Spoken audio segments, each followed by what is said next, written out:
Prabhupada ki, Shashwanitai ki, Shashi Krishna ki. Krishna goes into Madhava ki. Kuntaraj Srimad Bhagavatam ki. Oh, Prema. Shri Guru.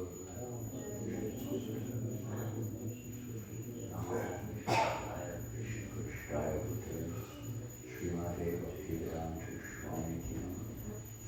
Namaste Saraswati Devi Gauravani Nirasesha Sadhguru.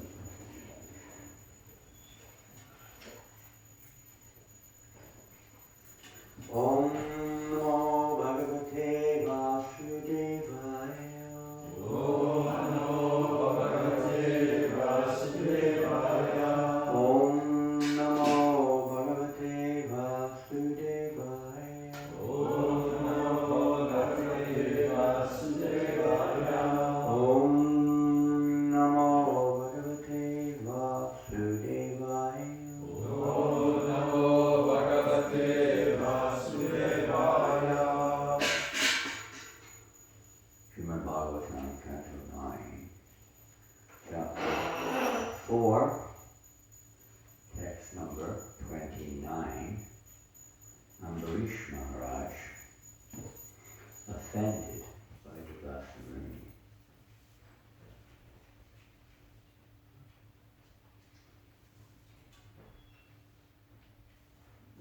Ariradhaishu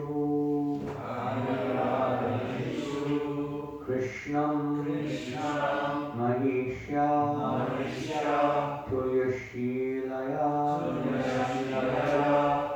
Yuktaha Samvatsaram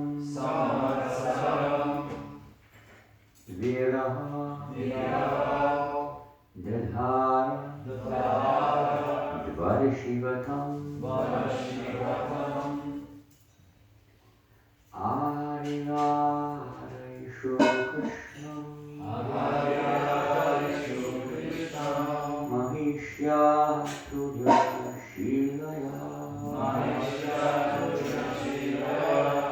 Yukta Samvatsaram Viro Dadhara Dvarishivatam Ariradhaishu Krishna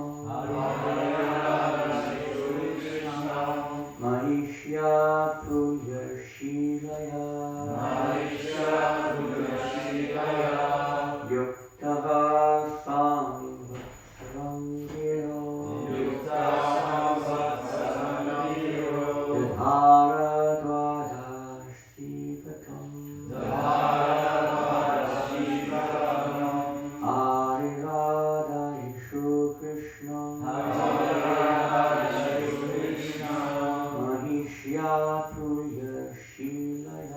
Mahisha Tulyashilaya Yukta Samvatsaram Viro Dadhara Dvarishivatam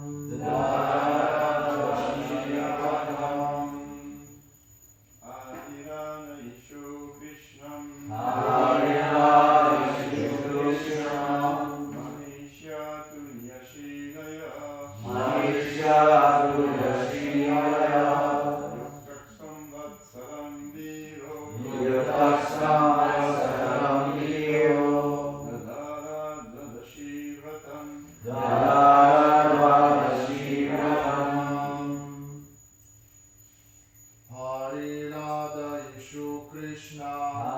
Ariradhaishu Krishna Mahisha Tulyashilaya Yukta Samvatsaram Viro Dadhara Dvarishivrata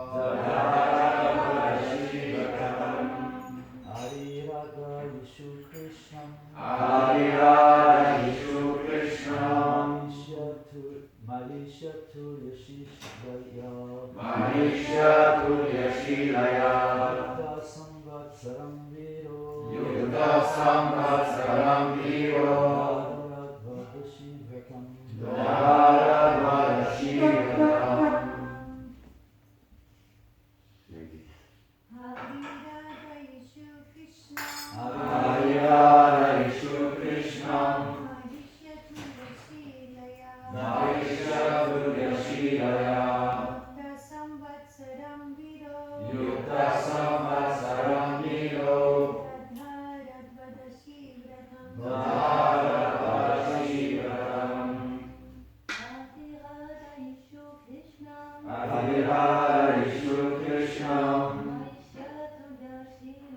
Mahishyatu Yashilaya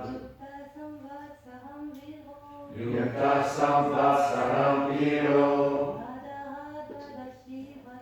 Dadadvadashivatam Ari Radhaishuhu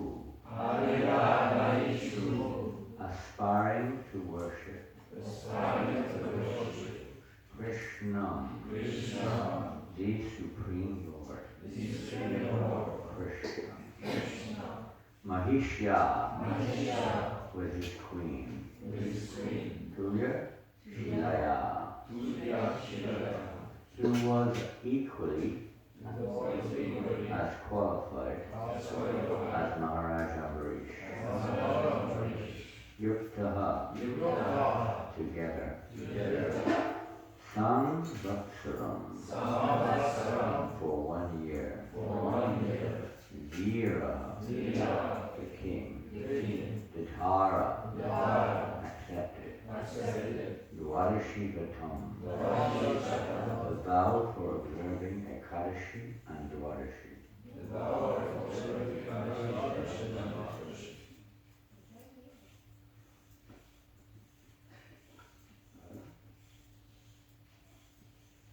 Translation and report by Srila Prabhupada. To worship Lord Krishna, Maharaj Ambarish, along with his queen, who was equally qualified, observed the vow of Ekadashi and Dwadashi for 1 year.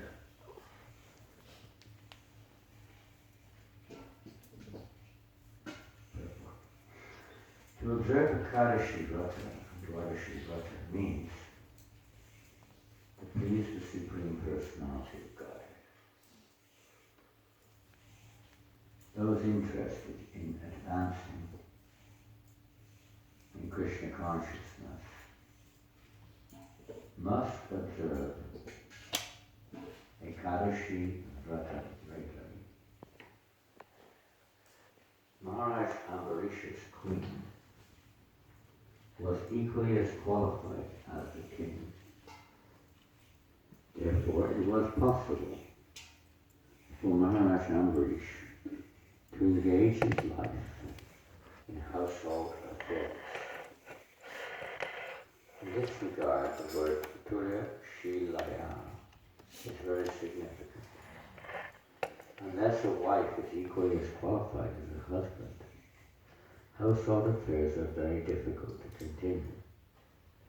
Chanakya Pandit advises that a person in such a situation should immediately give up household life and become a vanaprastha or sannyasi.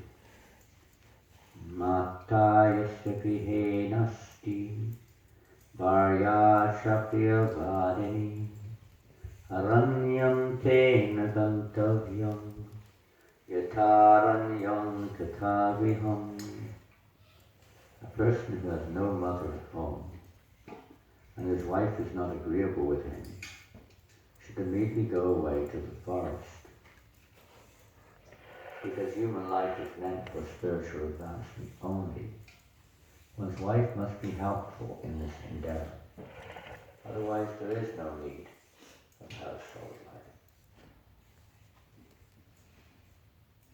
Om Dhyan Timirandasya Janananda Shalakaya Chakshuranyatahina Tasmai Shri Gurave Namaha Shri Chaitanya Manavishtam Sapitam Yena Bhutale Swayam Prabhadavanam Dati Sarvadantikam.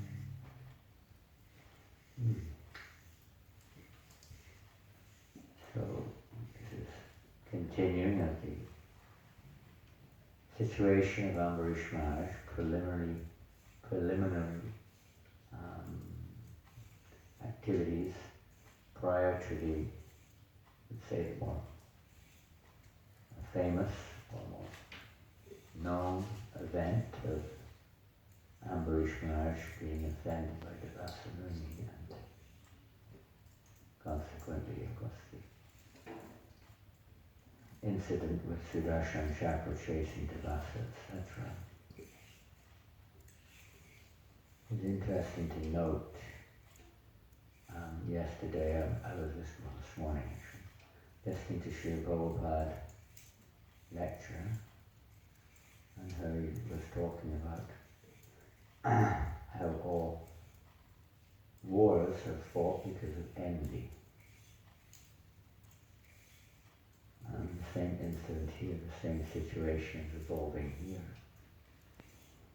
Out of envy, we see that a rather severe situation developed where Devasa Muni became extremely angry.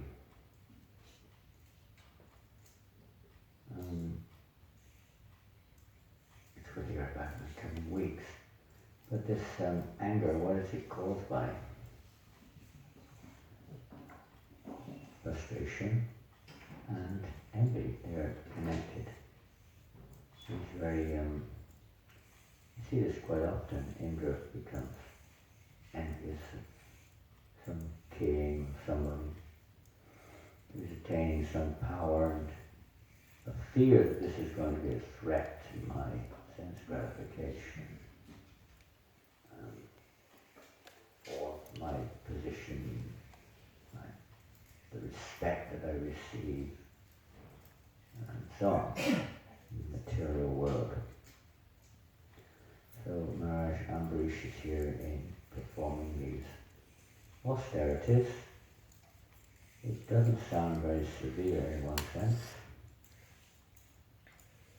I don't know if anyone has studied this. I've often wondered exactly what, when in the verse only Dvadashi Vrata is mentioned, there's no direct mention of Ekadashi, but obviously Dvadashi Vrata is inseparable from Ekadashi Vrata in one sense. But exactly what the intensity of these austerities was, the vow which she's performing, and she was, it would only be understood that in a Vedic society or cultural society that Ekadashi and Dvadashi would be kind of like, you think, be part of society anyway. Not that there was something extraordinary. Maybe it wasn't. Maybe that's the situation here. That even in previous ages was, Ekadashi and Dvadashi were not necessarily followed. We see in Lord Chaitanya Mahaprabhu was made one request of his mother, asked for something, and he simply asked, "Do you please follow Ekadashi?" May infer that she wasn't necessarily following it. Sometimes one wonders, in one sense, devotees in one sense are performing the essence of Ekadashi every day. As it says here, Ekadashi means to please the personality of Godhead. That should be a daily affair. In most cultures, there is some kind of, let's say, days set aside in the year for more intensive spiritual practice. Whatever, I think most religions have that. And whether they know it or not, even non-religious people, atheistic people, I don't know if they still even think about it, but they did follow many of these practices, knowingly or unknowingly. I don't know about in France, but in England, every Friday we would not eat meat. It was a standard thing. Pardon? It was the same thing in France. France was It saying was taking fish. fish. Yes.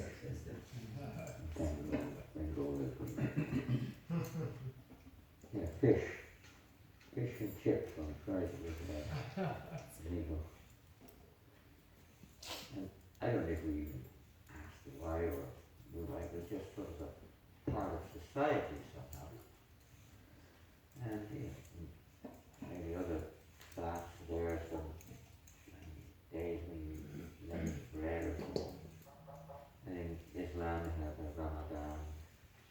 I guess the Jewish religion, they have their days of restriction and fasting as well. So, and in the Vedic culture, you see here Kadashi, Dwadashi, Vrata, austerity or some vow which one takes, stick to the vow.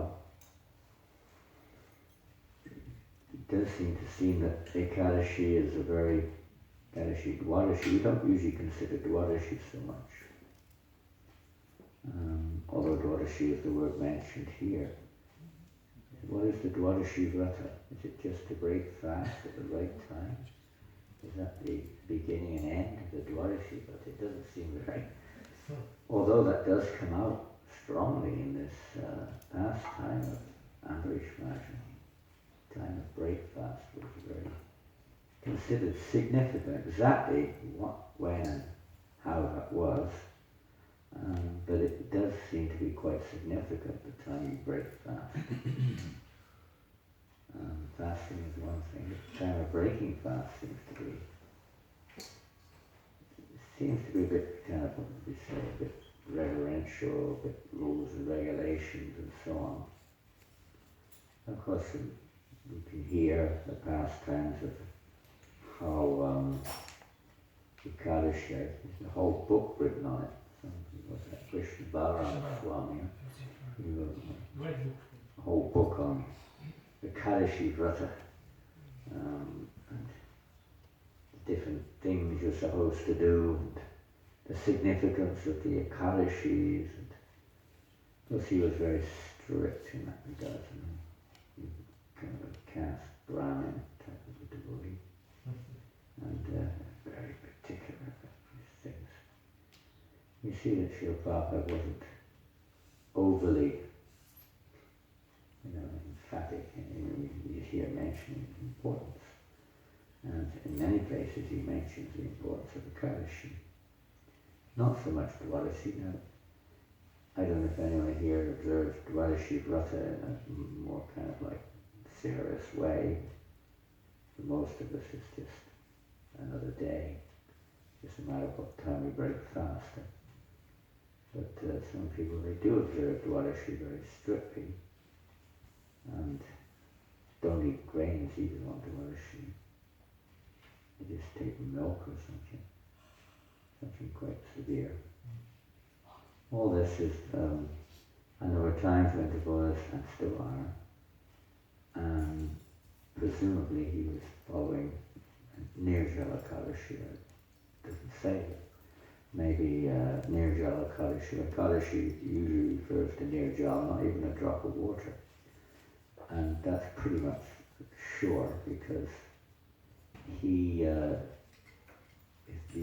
the answer to the dilemma which he was faced with about breaking the fast was solved by drinking a drop of water.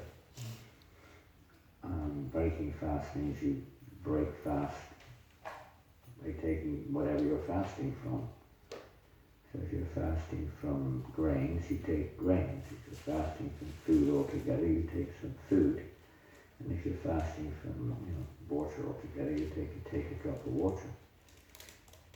Breaking fast on Ekadashi, if you've taken, the day before you drank water, on Ekadashi that is, you drank water, you've eaten, some saladana or something, or some fruits, fruits. You can't break fast by drinking a drop of water. It doesn't mean anything. You have to break fast by eating grains or beans or something. It's not such a severe fast. But we understand that he must have been performing Nirjala Ekadashi. Now what it means for a year is another thing. But definitely he was doing Nirjala Ekadashi at least. And that's why he was able to break fast with a drop of water. whatever it is, the real purpose of the Kadashi is not to fast or to break fast. As Prabhupada says here, it's to please the personality of Godhead, because in most societies, just like we mentioned, fish on Friday is not a very big, let's say, not a very advanced form of vrata, but it's something indicative of, there's something wrong with eating meat. There's something wrong with eating fish as well, but it's better than eating meat, I guess. Different statements are there on that one. It's understood that it's not as, you can say, sinful as eating meat. Some restriction there. There's some restriction. Just like Ramadan, there's a restriction. Not supposed to eat from sunrise to sunset. Not even supposed to drink water. Well, that's quite austere, because in most Muslim countries it can be pretty hot. Depending on the time of the year of the Ramadan. It's not just a ritual that one goes through. It's supposed to be we're supposed to learn something from it. We're supposed to understand something from it, which is basically just like the second point. There's 2 points mentioned in this, of course. The other is the qualification of the wife and how they have to work together, husband and wife. Ultimate principle is the same, because the purpose of all these things, the Prabhupada mentions it here, human life is meant for spiritual advancement only. Only. Doesn't say, it's meant for spiritual life. Only meant for spiritual life. It has no other purpose.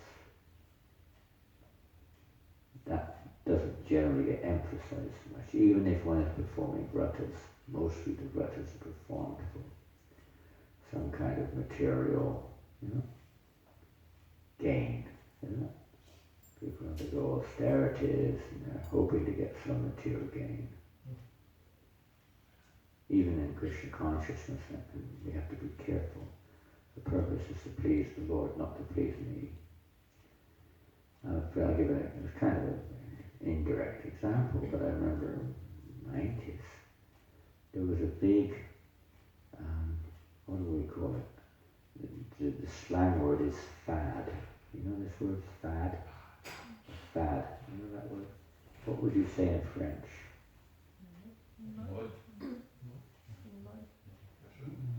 Yeah, whatever. So, it was a kind of a thing to do, It was like, you got recognized if you did it. It was a Kadashi Rata. I don't know if you ever remember, if you had that here or not. But it was certain parts of the world, it became very strong. A few senior devotees were basically pushing it. Nirjala Kadashi. Water and chanting all day and night. No sleep at night. Till sunrise. And then you drink this kind of cool milk mixture with water and sugar. I remember. You remember that? It was kind of a big thing. I was shocked. I was coming from an area where we weren't even dreaming of that, thank God. And I went to one country, England, where it was a big, thing. And, well, actually I was aware of it because in Singapore they were doing it too. In Malaysia we were, wherever I am, there's no austerities. We weren't doing it in Malaysia, but it was a big thing there, and it was kind of like, I was surprised, a Mangalarti or something. Okay, who did Nirjala Kadashi yesterday? It was like looking around, who did and who didn't. It was really weird. And then, how many rounds did you chant? This is absolutely wrong. You're not supposed to advertise your vrata. You lose the results if you can have a bit of a, yes, I did it type of a mood. is a waste of time, practically speaking. Well, it saves a bit of money, saves some money. Don't have to cook so much, which is one good thing about it. Otherwise, a waste of time if you're thinking, I did it. It's meant for the pleasure of the Lord, it's not meant for some ego trip. It became an ego trip and the devotees were being judged, so never mind, try better next time, type of thing. It was kind of weird. And then when class came, there was nobody there. All sleeping. And they came. Absolutely normal. Well, we did a Kadashi for that. But, it's not something which we imitate. Of course, if we have a bona fide spiritual master who tells us you should do that, that's a different thing. But otherwise, our vrata is to follow our spiritual master's directive, guidance. That's a real vrata, because our mind comes up with so many other things, and interpretations and what have you.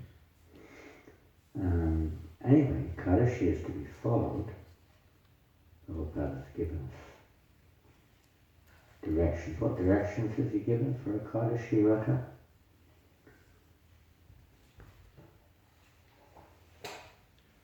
Think more about Krishna.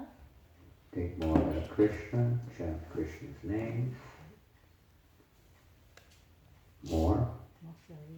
He kind of made that a little bit of a, it wasn't, probably, it's not an absolute, hard and fast rule, but it was encouraged, it was a lot, to chant more japa on a Kadashi, right? And at many temples it was many times Prabhupada mentioned 25 rounds on a Kadashi, right? Have you heard that? Everyone's heard that one before? It was obligatory. Pardon? It was obligatory. No, it wasn't. It was not obligatory. No, I read a letter of Prabhupada said it's not. Oh, yeah. He said it's good to do it, but you don't have to do it. It wasn't obligatory. It may have been mentioned by somebody in some temple you have to do it, but it wasn't not obligatory. Recommended. And sometimes an initiation Prabhupada said Kadashi, and then he'd say 25 rounds for Prabhupada. So it wasn't absolutely obligatory. But we should try to make that effort. That is, it's like when you chant in Vrindavan or something, you hear how many times more benefit you're supposed to get when you chant. How many times? 1,000 times more benefit. I don't think that means you get 1,000 times more. If you're offensive in your chanting, you get 1,000 times more detriment or something. But service performed in Vrindavan, in the Holy Dham, is considered to be very potent. So many statements that there's a question, of course, of consciousness is involved to certain degrees. Same on Ekadashi, it's not just a matter. How many devotees have chanted, for instance, 192 rounds on Ekadashi? Anybody? No? 128 rounds on Ekadashi. How many? Jyoti Prabhu has done 128 rounds. Every Ekadashi? No. That's two, that's what they call it. How do you feel after that? But it's Nirjal without sleeping. Whatever it is, 128 rounds. How did you feel? Be honest. Any different? Not sure. Not sure, or too shy to, or doesn't want to advertise it. Don't do that. You spoke something how it is. Something. I had a big headache.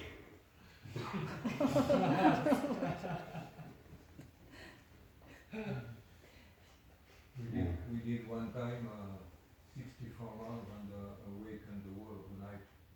Because normally you are awake at night. Yeah, you stay up all. In the past. Yeah, you stay up all night. Stay up all night.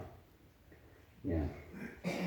Anyway, some of those senior devotees desisted from doing it when they realized it wasn't really necessarily beneficial in the bigger picture, because we have other things to do, other brothers.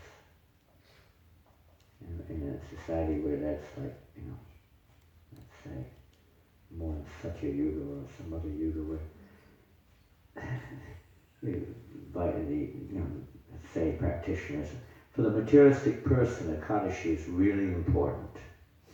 Really important. Because it's most of the month they're absorbed in sense gratification, economic development. So that one day is put aside, 1 or 2 days. It's really important. We used to have Sunday, the day of the week, we were supposed to go to church and remember God, right? It may not be the case now, but for some people it is. But it's a day, you've got to have that day to remember the goal of life. Time to remember. For practicing devotees, it's supposed to be every moment. Ekadashi may be a great opportunity to increase it, but it should be there all the time. And but for the general populace, they're engaged in nonsense talk most of the time, gramya kata, and some mundane things, socializing and how to get money and so on. Nowadays it's more complicated, but the same principle is there before also. So Ekadashi Day, you stop all of that and you just concentrate on your spiritual goal in life. In previous ages, whether it was Sunday, Monday, Tuesday or Wednesday, it didn't make any difference. Nowadays, it does. People are, working in factories from Monday to Friday or whatever it is, or offices. It's kind of more difficult nowadays. But when everyone was living a more natural life, it really didn't make much difference whether it was Sunday or Tuesday or Thursday. You know what I mean? It's like, so whenever Ekadashi came along, that was the day. Everybody, maybe they went to the temple or they gathered together and chanted or fasted together, etc. It was like a whole, it was just part of life. It wasn't like, big thing maybe it was then, I don't know. But one could understand it wouldn't be necessary, it'd be a normal thing. In a village, perhaps they're not doing it, but you could see how it could be a normal thing. It wouldn't have to be sort of like out of the ordinary. Today it could be easily set aside for Ekadashi. In our Western civilization, it's a little more difficult. You may have to work, you have to study, you have to do things, and so on. Services have to go on. We don't stop. The thing is, on Ekadashi, we don't necessarily stop our service. Prabhu, I'm not going to do any service today, it's Ekadashi. Now, of course, one could discuss with one's spiritual authorities, and that may be an arrangement which is made. But we don't take it upon ourselves to impose it. Such, if we can chant extra rounds on top of our service, great. Wonderful. But it shouldn't be that the next day, we stash all the maha on the Ekadashi. And that goes on sometimes. Because everyone else is not touching. See, on Ekadashi you're supposed to offer grains to the deities on Ekadashi. They don't do Ekadashi Vrata. If Gugaran royalty, you can have Ekadashi Vrata. Well, not for them, but I mean it can just be Ekadashi Vrata often. But when you have Radha Krishna, Krishna Balaram, Jagannath, they don't undergo. They're supposed to take grains on Ekadashi. As normal proper rites. They take their prasad just as normal, like any other day. So that Ekadashi, that non-Ekadashi prasad is supposed to be saved for the next day. And so chance of a lifetime here. Samosas and, the best grain prashad. I can hide it away for the next day. And we're dreaming of the breakfast time, looking at our watch. 1 minute to go. Everything's on the table. We're chanting our last round, meditating on the prasadam on the table. And doing. One of those who come to the temple on that day, they'd have like a bag full of grains to, take at the moment of the, breakfast time at the temple. It's not just stuff like that exactly. If it helps us to remember Krishna, that's the main thing. The main thing is to remember Krishna. Everything, Prabhupada says, even here, the household aspect. Husband and wife working together equally means that they're compatible. They're compatible, they understand each other's needs, and they work compatibly together for a common purpose.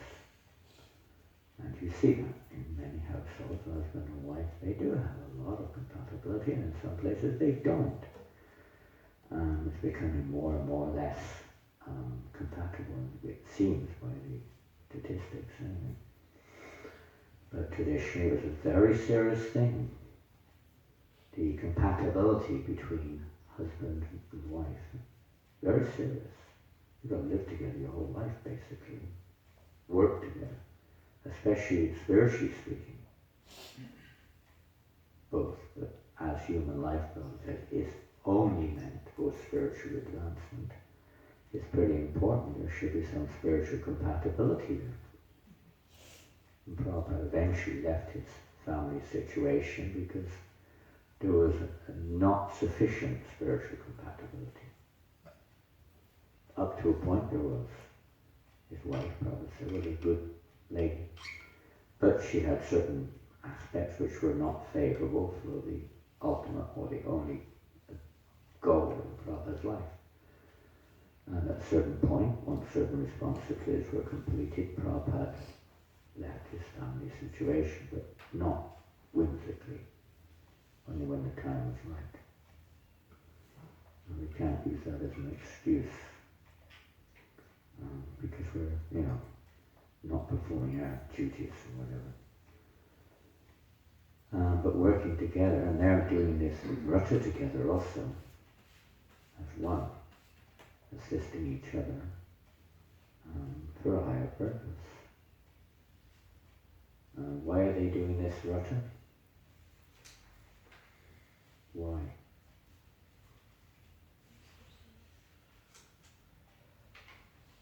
Does it say exactly? Aspiring to worship Krishna.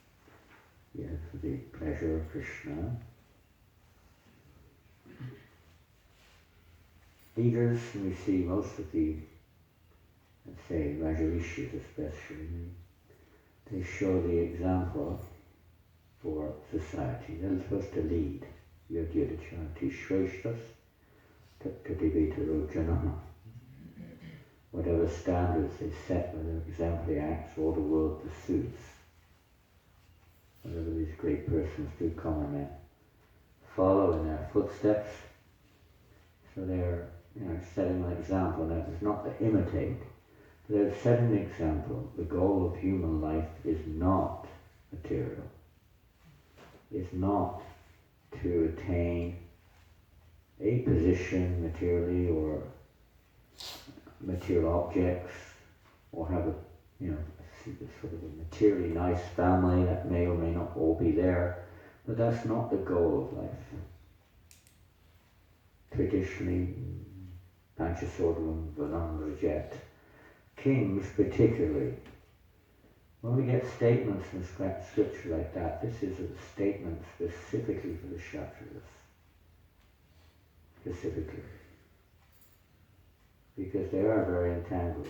It doesn't necessarily apply. It can sometimes apply to the Vaishyas, but not necessarily. And it doesn't apply at all to the Sudras, this statement. It's only for, generally it's for Kshatriyas particularly, at the age of 50, one retires from one's position and dedicates the rest of one's life for the goal of life, which is spiritual advancement.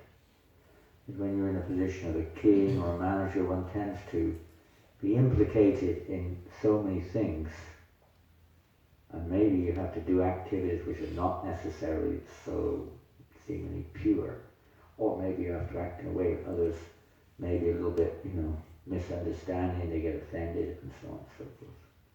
And maybe even Prabhupada in his last days was begging forgiveness from his godbrothers. If ever I offended you in the course of preaching, I had to speak strongly sometimes. Please forgive me. He was saying. Because they would say, never have you offended us, when this reciprocation was going on. And, it was there to relieve them of entanglement. They may have, like, how many wives did Chitraketu have? 10 years. Huh? 10 years. 10 million wives, can you imagine? I cannot imagine. It doesn't make sense to me at all. I mean, anything's possible, but it's inconceivable to our present situation. Even 16,108 wives, God can do anything, but from a material point of view, it's like, what? It doesn't, it's just... And how many children did Krishna have? From the 16,108 wives, for instance. That's a lot. Each wife had how many? 10 boys and 1 girl. For some reason, the figure is given like that, so 11. And it's just absolute, but that's what it states in the Shastra. 10 boys and 1 girl. So that's a lot of kids. Since 180,000 kids. Imagine having 180,000 kids, children. Phew. Impossible for, I was listening to another lecture the President was saying this morning, because people's brains, they're so stuffed with, material thoughts, they can't even understand the ABC of spiritual life. That we're not the body. It's just not possible, he said, to even conceive of that fact. You can't even see it going on. There's so much materialistic. So, but even great kings, great kings, Krishna maybe, because it's different, but the Pandavas, Prithu Maharaj, so many great kings, they show, Ambarish Maharaj, Bharat Maharaj, they show that the goal of life is, and they're willing to give that all up. Give it all up for the higher purpose. And show people what the goal. It doesn't mean you have to imitate it because they're in a different position, but the goal of life is spiritual advancement. It's not just to perform vratas. What's the use of a vrata if it doesn't please Krishna? And if you're pleasing Krishna, what's the use of a vrata? Doesn't have any value. The purpose of doing these things is to please Krishna. The other purpose, as Krishna explains to Arjuna in Bhagavad Gita, is even persons who are on that elevated platform may still do it to show others how to do it in a way which will please Krishna. Even though they don't need to do it. Teachers, they may do like that. 1, 2, 3, like this, to show the child. And otherwise they have no real need to do these things that we see with Prithu Maharaj, with other kings. Sometimes they would perform karma kandya. Not that they were attached, not that they were trying to achieve a material power, but to show others how to do it properly, beneficially, to help them in their spiritual progress. So, proper observance of Ekadashi, where Prabhupada didn't give an awful lot of restraint. I mean, the obvious is there. What did he say? What are we supposed to do on Ekadashi? Fast from beans and grains. Fast from beans and grains. So beans means legumes, is it? Legumes? Legumes. And grains. Legumes. Peas, beans, things like that. And don't say Sharira Jaja. Very important. Don't say it. Yes. Don't say it. No, no. If you say sorry at all, the Jajal and the Kadashi, your Kadashi is broken. You have to fast again the next day. And keep fasting if you keep saying sorry rather than Jajal. Some devotees pick that and like, are you serious, or are you just throwing a sideline kind of semi-humorous comment? Sometimes it's very strict. We don't say anything when you say this other one. What's it called? What's that other prayer? You say, Mahapasade Govinde Nama Brahmi. I don't know what it's got to do with the Kadashi. I do not know. But anyway, somebody said in the Gaudiya Mass is something they do that. I don't know. We used to say in English on the Kadashi to get around that one when the Lord would come up. You can't say that on the Kadashi. I said if any day more than any other day is a Kadashi, we should say the prayer because we're supposed to be controlling our senses. I know we say it, we don't even think a fraction of what we're saying. We may as well say, you know, birds and beasts and feathers and flowers. For most of it doesn't, it doesn't resonate. What we're saying, right? Maybe if it's a joyful one, we have a bit of a Hare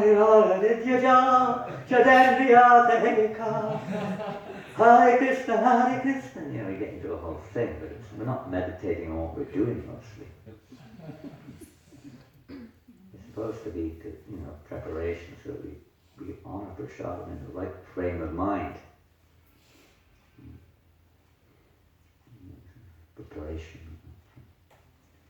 Preparation for everything is there. For a Kadashi, if you really want to do it, there's a whole thing. You've got to start the night before. There's a whole preparation for it. It doesn't just, it's not like sunrise to sunset.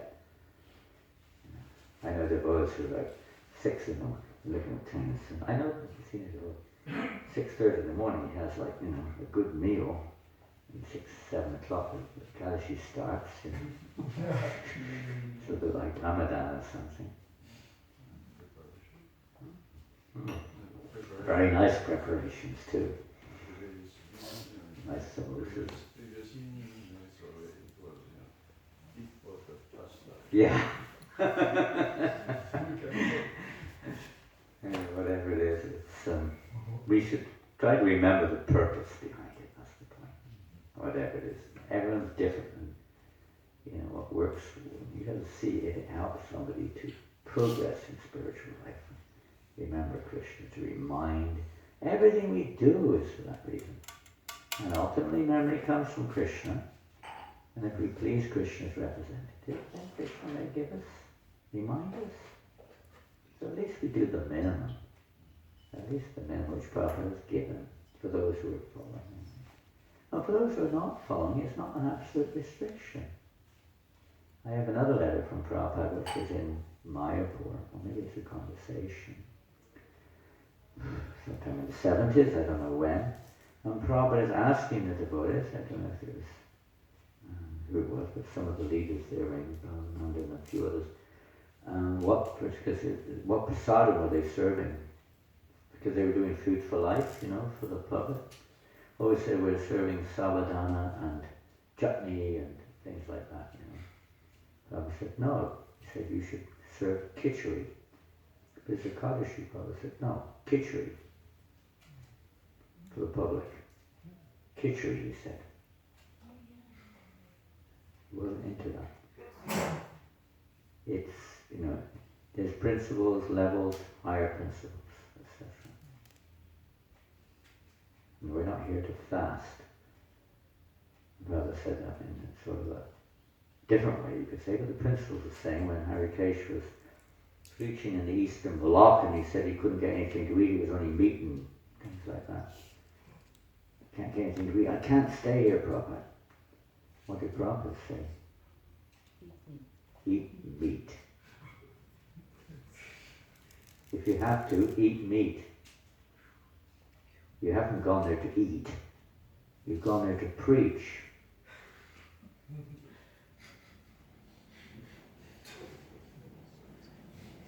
Bhaktisiddhanta Maharaj even said that with his own disciples, although there may not be many examples of them doing it, but he said if you have to eat grains on Ekadashi to preach, then eat grains. There's several testimonies from disciples who said, he told them that. Not that they did, maybe they did, but the main thing was their service. That was the main thing.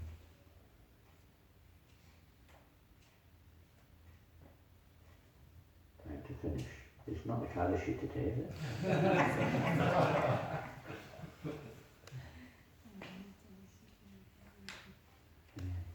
Interesting subject.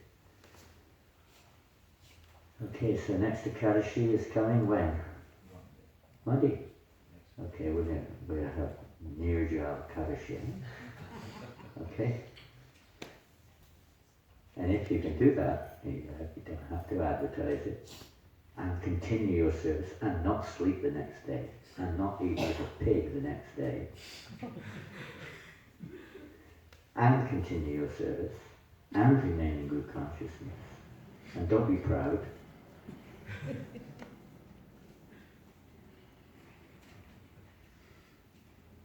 Say no more. If it rolls in a little edge of pride, then it is detrimental to our spiritual life. Or any of the awakening of the enemies through anger, irritation, whatever. Hare Krishna. Hare Krishna. Wait, I think Yes. I have two questions. Sorry. The first would be, how is it conceivable that, or to reconcile Shastra who says that beans and grains on Ekadashi will bear sins if we ate. But if we offer to Krishna, that means there is no sins anymore. And the second question was, you were talking about this mood of advertising how many rounds we chant and so on, but in book distribution we also did that, and we try to emulate a sort of competition. So what is the difference between competition in Ekadashi chanting Good question. and competition in book Good distribution? question. They're both good questions. And they both have some relevance. The first one in terms of the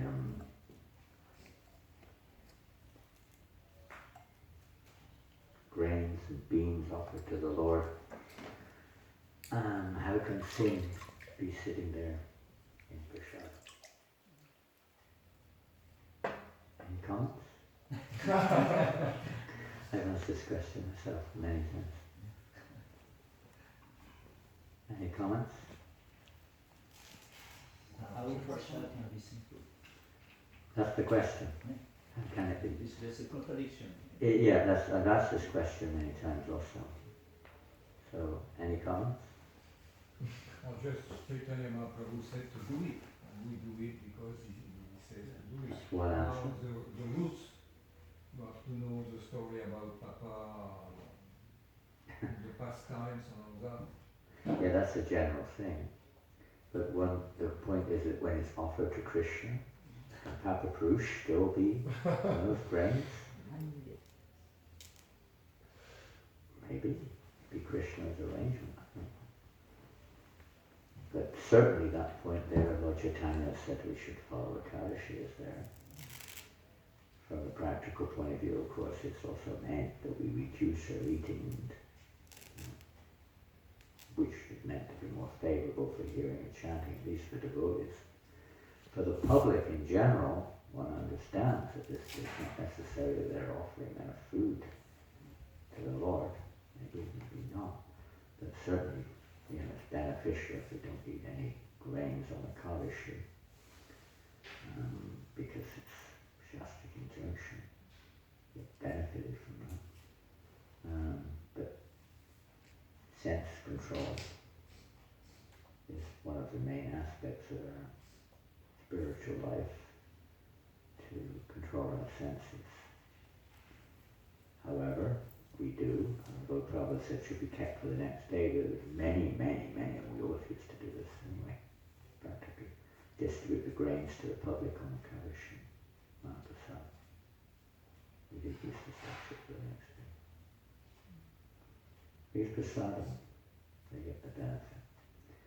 Seems like it's a bit of a more of a sensual, sense control and regulation. I mean, there are many aspects, as it'd be good for the health and so on and so forth to do that. But the actual Kaddish Vrata, of course, is that we don't really eat at all. But Prabhupada didn't instigate that very much. He himself would take prasad on the Kaddish. Wasn't that kind of a big thing? So Gaudiya Math, many of the devotees are very strict on it, but they're not necessarily doing so much active, practical service. The other point about competitiveness is a very relevant point, and we all think about that quite often, about not advertising your vrata.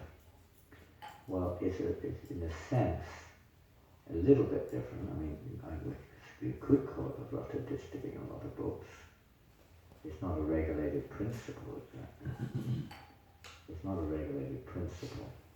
Like chanting 16 rounds or 64 rounds or whatever is kind of like part of your regulated sadhana, distributing books, whatever it is, isn't exactly like that. And it's not a question so much of you have to distribute so many books and so on. And when you hear that someone's distributed so many books, it's certainly very inspirational to other devotees. That's the other side of it. Although we're seeing more and more, when Vaisheshika Prabhu comes, we may, let's say, hear another angle of that. Prabhupada encouraged it actually. He did encourage it. Prabhupada loved to hear this. I know from fact that when we were in London in 1977, when Prabhupada was there, that he wanted every day to hear the book scores. He wanted it. He wasn't in the temple. He wanted to hear it read out every day. He liked to hear how many books his disciples were distributing. Pleases the spiritual master. You could say that Prabhupada also said that about, I'm chanting 64 rounds, and you see in certain cases that devotees did write to Prabhupada, say, Prabhupada, I'm chanting 64 rounds, and Prabhupada, very nice. So it's a very relevant point, but the general principle is that again, it depends on the attitude, it depends on the purpose, it depends on the effect. And if it's like creating a pride or, let's say, some kind of discrimination between devotees or measuring between devotees or something which is actually out of our capacity and reality, and so on, like that, then it's not so good.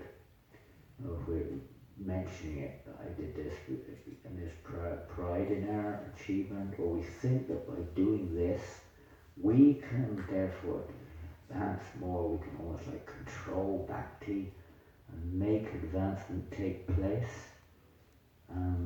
it won't work. If we're like, especially those two things come to mind, if there's like a pride, I'm doing sexual, or if we're, using it as a reason sometimes, or not necessarily pleasing the spiritual master. I have to finish my rounds, I've got 40 more rounds to chant, I can't do the pops, I'm sorry, etc., then it can be, not favourable. Generally distributing books is kind of a different type of aspect of service. It is a service in itself in terms of our preaching, primary leg of our preaching. It's kind of a little different in that sense. But if pride comes in there also, it's the same thing. It's the attitude, the effect, I would say, is an important aspect of that subject. Not so much the amount, or even if others know about it or not. If it inspires others to chant 64 rounds in the proper way, without reducing everything else, then it may be good. Prabhupada asked the devotees to do 64 rounds at one point in time, for instance. They didn't really came down to 16 minimum, but even that you can't do, he said. At least not much. For children, neophyte stage, we know that when we're little children and, we don't they say, Daddy, today I passed, I did 89% in my exam. Don't, Daddy, you nonsense. You should be humble. Private, don't be proud. The parents are not going to be like that, And encourage, well done, son, well done. To encourage them. Encouraging them at that stage when they grow a little older, you may not still be kind of like so, you'd expect a little bit more maturity there. So similarly in this regards, you should be a little more, you expect in the beginning that's a natural thing. You're going to be, wow, I chanted 64 rounds yesterday. It's quite amazing, I did 64 rounds. Oh,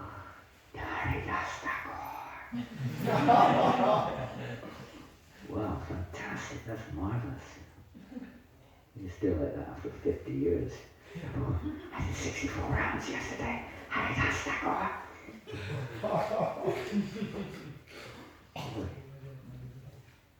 expect to grow up a little bit, The same with just doing books, isn't it? Running around. Prabhu, I did 70 Bhagavad Gitas yesterday. After 50 years of just doing books. You've got to look at a deeper relationship, a deeper understanding. In the beginning, that's natural. So chat, even now the boys mention, I'm so neophyte, I even get chucked now. The boys over there, Janananda, he was the first devotee to do 100 books on the street, I get no. You feel like, no, please, there's nothing, I'm so pumped up, Inside you're thinking, very nice, thank you. Depend on the attitude. In the beginning, you expect that a little bit. Probably encourage it, as you say, a little competitive spirit. But not necessarily to compete with how many rounds. There's more to it than just numbers, isn't it? The attitude we have, the relationship has to develop.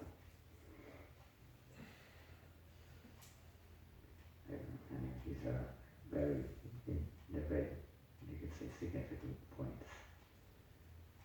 As far as the Maha's concerned, Prabhupada said we should, at least for the devotees, we should keep it for the next day. We shouldn't take it on that day. And in some cases, for the public, you may distribute, especially if there's nothing else to distribute. You can't just give them some, whatever. Nothing left except savadana. You've got some guests who've come, This savadana, this tapioca, preparation, this white little thing. Imagine if there's a guest coming, that's all you give them. Huh? Not very encouraging, not very attractive. We're fasting today. First comes a tablet the first time, you just give them some dry tapioca, which is not even cooked properly, it's like a blob of starch.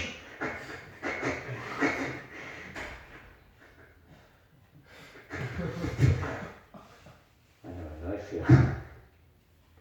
If I'd really come it's the first time, it would probably be the last time.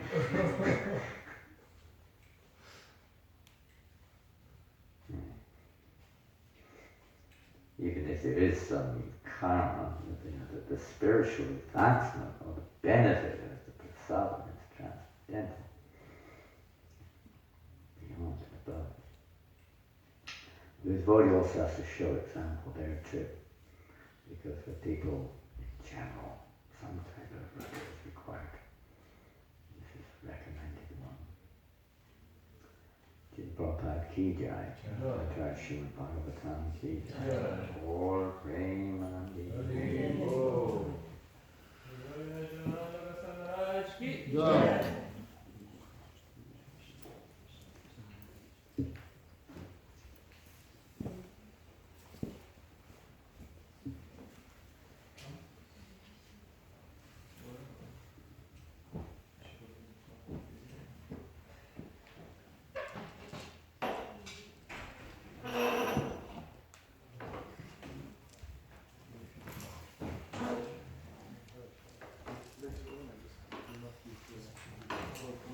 Okay.